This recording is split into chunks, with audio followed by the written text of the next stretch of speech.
que vous allez bien. Aujourd'hui on se retrouve pour une nouvelle vidéo et on va parler de mes études. Il y a quelques temps sur Instagram je vous avais fait passer un sondage justement concernant mes études et je vous avais demandé de me poser des questions si jamais cette filière vous intéressait. Parce qu'en fait cette filière est en plein remodelage, est en pleine réforme. Donc c'est la réforme des études de santé. Initialement il y avait la première année commune aux études de santé qui était la PACES, qui sera plus du tout d'actualité à partir de l'année prochaine et qui sera remplacée par deux filières, la PAS d'un côté et la LAS de l'autre, dont je vais vous décrire les caractéristiques un peu plus tard dans la vidéo. Donc pour ma part, je suis actuellement en LAS de sciences de la vie. Je vais vous décrire par la suite à quoi ça correspond à peu près. Mais globalement, c'est la première année aux études de santé qui est commune à toutes les filières, que ce soit sage-femme, donc maïeutique, médecine, odontologie ou pharmacie ou encore kiné. Donc cette vidéo va s'organiser en plus ou moins 3 parties. Je vais commencer par vous parler de mon parcours scolaire, de mes notes, de quel élève j'étais. Ensuite je vais vous parler de la réforme à proprement parler, donc de cette distinction PAS, LAS. Et ensuite je vous ferai un petit topo plus précis sur la LAS. Je vous décrirai mes impressions personnelles, etc. Donc au niveau de mon cursus scolaire, en primaire j'étais une élève plutôt normale, j'avais pas d'excellentes notes mais j'avais des notes normales, satisfaisantes on va dire. J'avais plutôt des facilités dans les matières scientifiques et plutôt des difficultés dans les matières comme le français. Ça s'est poursuivi au collège, j'étais toujours pas mal forte dans les matières scientifiques, j'étais plus ou moins à l'aise. Dans les matières littéraires, je pêchais un peu, mais bon, ça allait, je me maintenais, j'avais quand même des moyennes correctes, on va dire. Ensuite, je suis arrivée au lycée, donc j'ai décidé de faire une seconde générale. À cette époque-là, j'avais comme idée de faire institutrice, donc maîtresse des écoles. Et pour ça, il me fallait n'importe quel bac. Mais j'ai décidé de me diriger vers un bac scientifique parce que en première, je voulais faire puéricultrice. Et donc puéricultrice, j'avais un peu regardé sur des forums et sur internet. Pour faire puéricultrice, il fallait soit que je fasse un bac S, infirmière, puis ensuite spécialisation de puéricultrice. Ou alors, il fallait que je fasse sage-femme et ensuite puéricultrice. Bon, ce schéma il est un peu étrange, mais bon, moi je m'étais mis en tête que je voulais faire sage-femme puis puéricultrice parce que je ne voulais pas passer par des études d'infirmière. Me demandez pas pourquoi, je sais pas, mais ça me branchait pas les études d'infirmière. Donc en première, mes notes, elles étaient plutôt catastrophiques, je dirais. J'avais tout juste la moyenne, surtout dans les matières scientifiques. Et je me suis pris une énorme claque. J'avais pas du tout des bases solides. Voilà, donc j'ai vraiment pas eu des bonnes notes, mais je me suis quand même accrochée. À tel point qu'à la fin de ma première, on m'a proposé de la redoubler. Et en fait, ce qui s'est passé, c'est que au cours de ma première, mon projet d'orientation il a un peu évolué et à la fin de ma première je voulais plus faire puéricultrice, je voulais faire simplement sage-femme. Je m'étais renseignée sur les études et c'était quelque chose que je voulais tenter. J'en avais fait part de ça à mon chef d'établissement qui m'avait dit que si je ne redoublais pas ma première, je ne pourrais pas réussir mes études de santé et que c'était un échec absolu et certain. J'ai été pas mal têtue, j'en ai discuté avec mes parents et tout ça et je n'ai pas voulu redoubler ma première. Et d'ailleurs, vous allez le voir par la suite, j'ai bien fait. Donc je suis passée en terminale. En terminale, le niveau, je l'ai trouvé un petit peu moins difficile par rapport à ce que j'avais vécu en première. Du coup, j'ai réussi à me maintenir à des moyennes assez convenables. J'avais un petit peu au-dessus de la moyenne. Ça n'a quand même pas suffi pour le bac, mais je l'ai eu à la volée au rattrapage. En terminale, je voulais toujours faire mes études de sage-femme, mais je me sentais pas tout à fait prête d'atterrir tout de suite dans des grands amphis de fac en PACES parce qu'elle était vraiment redoutable cette PACES. J'en entendais parler comme quelque chose vraiment de redoutable et de infranchissable si on n'a pas une bonne méthode, etc. Donc je m'étais tournée vers une prépa privée qui proposait des P0.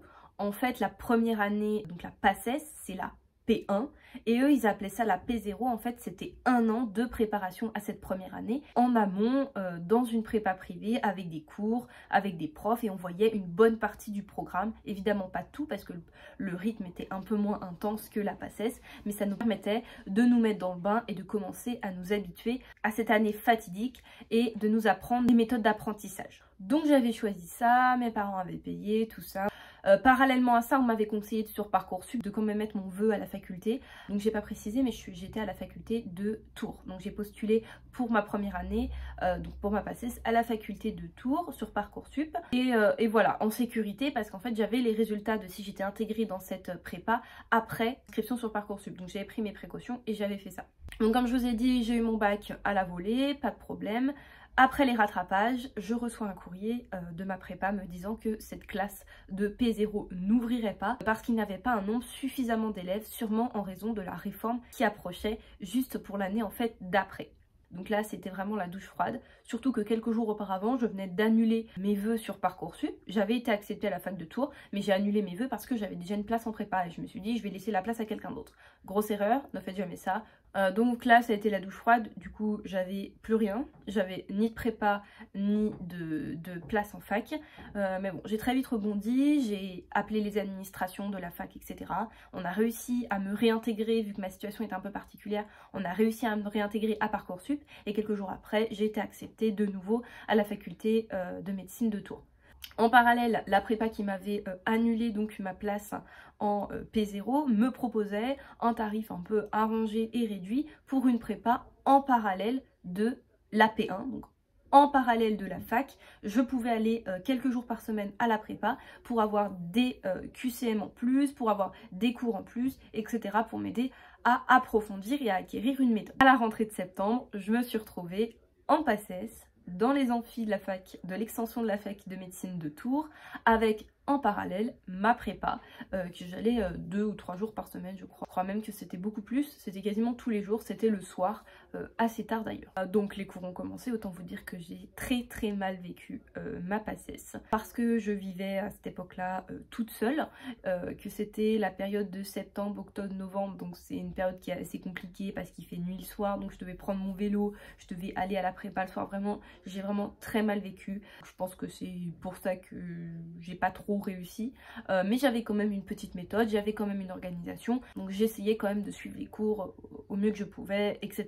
Est arrivé le premier concours, donc le premier concours s'est déroulé en décembre, et je me voilais un peu la face, je pensais que j'allais passer, mais je ne suis pas passée. En fait, ce qui se passe, c'est qu'ils choisissent, il me semble que c'est les 10% de la fin du classement qui ne peuvent pas passer au second semestre, donc c'était mon cas, j'étais à 3 places à peu près de passer pour le second semestre, mais je suis pas passée, j'avais pas un assez bon niveau. 2 jours après les résultats se trouvait à la fac de médecine toujours un forum d'orientation avec toutes les filières qui nous permettaient de nous réorienter très rapidement. Donc je présente ma situation et là on me dit eh ben écoute, ce que tu peux faire, c'est faire un semestre de licence sciences de la vie en accéléré, c'est-à-dire pendant un semestre tu vas faire tes 2 semestres. En fait tu vas faire une année en un semestre. C'est accéléré, le rythme est intense, mais je te conseille d'aller voir le dirigeant de cette filière. Donc voilà, donc je vais le voir et tout, il commence à m'expliquer un peu à quoi ça correspond. Il me dit par contre, les inscriptions, il faut que tu t'inscrives dans la journée parce qu'il n'y a pas beaucoup de place. Donc j'ai réfléchi et j'ai fini par décider de m'inscrire dans ce semestre accéléré. J'ai donc commencé ce semestre accéléré, j'avais des cours que j'avais jamais vus, j'avais de l'éthologie, de l'écologie, j'avais de la diversité du monde, j'avais des cours sur le végétal, voilà, sur la reproduction des végétaux, tout ça. Donc vraiment, ça me changeait beaucoup. Et 2 mois après le début des cours, le Covid est arrivé. Donc je suis passée en distanciel. Je pense que ça m'a pas mal aidé ça, parce que du coup j'avais besoin de retourner chez mes parents après autant de solitude dans ce premier semestre. Donc du coup ça m'a permis vraiment de bien approfondir mes cours et je pense d'avoir ma licence. Donc j'ai eu ma licence du premier coup sans aller au rattrapage. J'ai eu ma licence avec mention, j'ai eu quelque chose comme 12 et quelques, pareil je vais vous l'afficher juste ici. Et j'étais hyper contente, j'avais besoin de ça pour me rebooster. Au moment des inscriptions en 2e année, j'ai décidé de m'inscrire en LAS. Et voilà comment je me suis retrouvée en LAS. En fait, elle consiste en éliminant la PACES, qui est la première année commune aux études de santé, qui a été remplacée et qui sera d'ailleurs à partir de l'année prochaine complètement par un cursus PAS et un cursus LAS. PAS c'est parcours accès santé spécifique et là c'est licence accès santé. On va commencer par la PAS. La PAS, en fait, vous allez avoir 3/4 de vos cours qui vont être dispensés à la faculté de médecine de Tours en présentiel.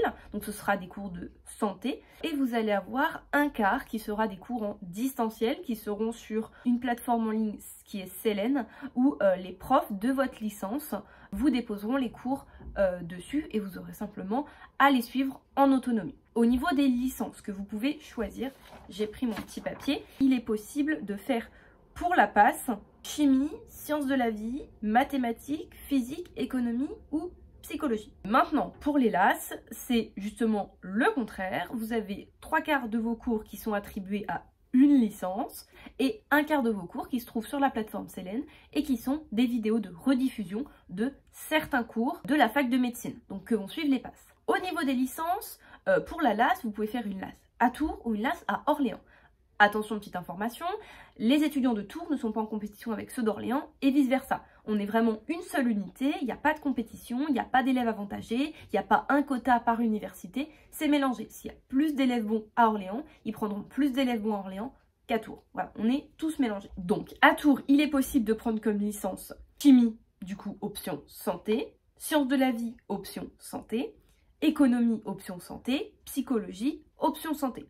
Et à Orléans, il est possible de prendre sciences de la vie, chimie, option santé, physique, mathématiques, option santé, mathématiques, informatique, option santé. À Orléans, c'est des doubles cursus. Vous voyez, mais il n'y a pas plus de cours. C'est juste, c'est du double cursus. Donc j'espère que c'est clair. Je vais essayer de vous donner vraiment des informations dont je suis sûre. Il y aura peut-être des choses qui sont encore... Il y a des choses qui sont encore floues. Donc je ne vais pas vous parler si je ne suis pas vraiment sûre. Ou alors je vous le dis. Dans les années qui viennent, ils veulent que entre PASS et LAS, au niveau des places pour les deuxièmes années d'études de santé, ce soit équivalent, que ce soit 50-50. Cette année, ça peut pas être 50-50 forcément, parce qu'on a des PACES qui sont encore là, des PACES redoublants, mais l'année prochaine, ça peut tendre à être à peu près égal, et plus les années passent, plus ce sera égal. Je pense que d'ici la fin de l'année, on aura les chiffres, mais vous les aurez pas avant de devoir saisir vos vœux sur Parcoursup et avant d'avoir des réponses. Il ne faut pas vous fier à ça, vous n'aurez pas de chiffres avant. Même nous, on est en pleine année et on n'a pas nos chiffres exacts encore. Vous voyez, on a des fourchettes, on a 30 à 70%, voilà. On a juste des places déterminées uniquement pour les kinés parce qu'ils sont établis par convention, donc c'est signé, c'est pas des pourcentages, c'est des nombres de places. Je peux vous le dire, je vais vous les mettre juste ici, le nombre de places pour cette année, mais ça va encore varier parce qu'il y a encore des places pour les PACES redoublants alors que l'année prochaine, il n'y en aura plus.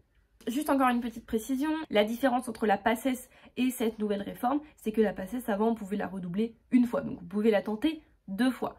Maintenant c'est différent, la PASS, vous ne pouvez que la tenter une seule fois, donc c'est-à-dire que si vous faites une PASS et que vous la ratez, vous n'êtes pas admis, vous allez passer en LAS deuxième année, d'accord? En fait avec cette réforme ils veulent un principe de continuité, et pour passer en LAS 2 par contre, il faut que tu valides ton option de licence. C'est-à-dire qu'il faut que tu aies 10 à ta licence pour pouvoir passer en LAS 2 et retenter ta chance. Si tu ne veux pas retenter le concours tout de suite après, tu peux passer en, pas LAS 2, mais L2. C'est-à-dire une licence simple de ton option que tu avais choisie. Donc par exemple, tu avais choisi chimie. Tu peux passer en L2 de chimie. Et en L3, retenter la LAS. Du coup, tu seras en LAS 3 chimie. J'espère que je suis claire. Si par contre tu as choisi une LAS, donc une LAS 1, tu ne réussis pas en LAS 1, tu peux retenter en LAS 2 le concours ou alors faire une L2 classique et ensuite retenter une LAS 3 au niveau de ta 3e année. Pour moi, ça ne rend pas cet accès plus simple parce qu'il y a toujours le même nombre de places en fait finalement. D'ailleurs, je vais vous le donner tout de suite. Pour la médecine, il y a 140 places à partager entre les LAS et les PASS, pour l'année prochaine bien sûr. Il y a 21 places en odontologie, il y a 67 places en pharmacie et il y a 21 places en maïeutique à se partager. Les places en deuxième année n'ont pas été augmentées. Pour moi, faire une licence autre que sciences de la vie, ben c'est compliqué. Parce que des maths, il y en a, mais il n'y en a pas énormément non plus. Le principal qu'il y a, c'est vraiment de la biologie dans les études de santé. Donc je trouve que de faire quelque chose de complètement, d'assez différent, vous rajoutera de la charge de travail et ce sera compliqué. Attention, je ne suis pas là à vous dire ne faites pas. Tentez, franchement, tentez si vous voulez quelque chose, vous l'aurez si vous vous en donnez les moyens. Mais ça, c'est mon avis. En ce qui concerne les modalités d'évaluation et comment ça se passe au niveau du classement, quand on était avec le système de PACES, il n'y avait pas de problème parce qu'il y avait un classement final et les premiers, tout simplement, pouvaient choisir dans quelle deuxième année de santé ils voulaient aller. S'ils voulaient aller en deuxième année de sage-femme, en deuxième année de médecine, en deuxième année de pharmacie ou de kiné. Voilà, là c'est plus possible de faire comme ça directement. En fait, ça aussi, ça a été modifié. Moi je vais vous parler uniquement des LAS, mais les PASS ça se passe à peu près de la même manière. Donc on a une première session d'examen qui correspond à notre module de santé, donc on a une épreuve d'1 heure au mois de décembre. Et on a également une épreuve par matière de notre licence environ au mois de décembre. Ensuite, à la fin de l'année, au mois de mai, on a une épreuve par matière de notre licence du 2e semestre, encore une fois. Et on a aussi 2 examens qui correspondent à notre option santé, un examen qui correspond à notre tronc commun de notre option santé et un examen qui correspond à la filière qu'on a choisie, à une ou 2 filières qu'on a choisies. Donc on peut en choisir jusqu'à 2. Donc on peut choisir par exemple sage-femme et médecine, sage-femme et kiné, ou kiné et pharmacie. Voilà, on peut en choisir jusqu'à 2. Si on en choisit 2, ça veut dire qu'il va falloir en travailler 2, donc il faut quand même aussi y réfléchir. À savoir que si vous en travaillez 2, mais que vous décidez un peu d'en abandonner une ou en cours de chemin, et du coup vous avez une très mauvaise note à cet examen de cette 2e filière, vous n'allez pas être pénalisé. Il n'y a vraiment qu'une seule filière qui rentrera en compte, vous ne serez pas pénalisé. Une fois que toutes ces épreuves sont passées, donc on va pouvoir accéder à un oral. Stop. Alors je suis en train de faire le montage et je me suis aperçue que j'ai oublié de vous donner une petite précision. À partir de l'année prochaine, il y aura une partie du classement, donc les meilleurs du classement seront des grands admissibles, c'est-à-dire qu'ils n'auront pas besoin de passer l'oral pour être acceptés en 2e année de santé. Tout le monde ne va pas accéder à l'oral, il va falloir des conditions. Il va falloir avoir 10 minimum à l'option de santé en cumulant les 2 semestres, c'est-à-dire en faisant la moyenne des 2 semestres et des 2 épreuves de notre option de santé. Toutes les personnes qui ont plus de 10 déjà restent dans la course. On va donc faire un classement avec ces personnes qui ont plus de 10 à leur option de santé et avec les personnes qui ont validé leur licence. Valider leur licence, ça veut dire avoir 10 à la licence. Le semestre 1 de la licence et le semestre 2 de la licence se compensent. Les modules entre eux se compensent et les matières à l'intérieur des modules se compensent.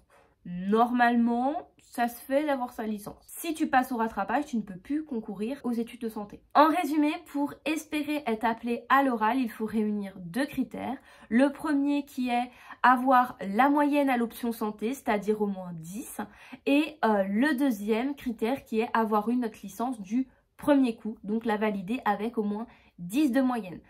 Tous les étudiants qui remplissent ces 2 critères vont être établis selon un classement biologie et hors biologie et les meilleurs de ces 2 classements seront appelés à l'oral.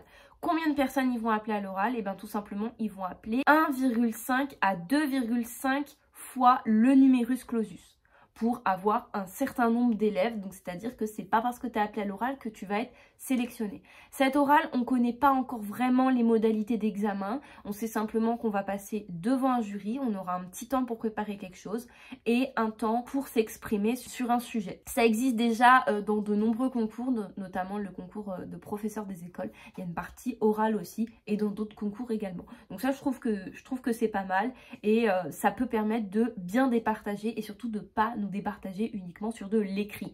Mais bien sûr, on l'a compris, pour accéder à cet oral, il faut déjà avoir une excellente moyenne.